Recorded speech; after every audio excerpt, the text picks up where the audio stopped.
Ishe djali 27-8 vjeç, pas sa më martuar, dhe kishte një gjendje më të mirë.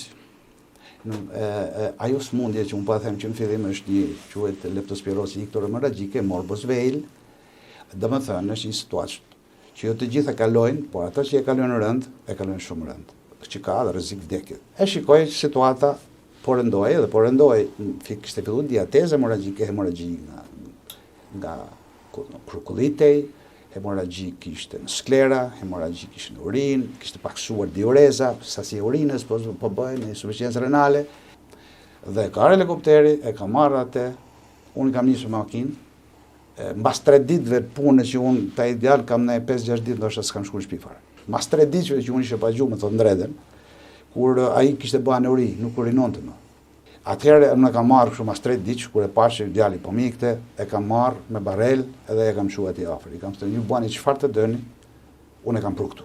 Aty është rasti i parë i dializës. Ai djalë ka bë 22 seanca.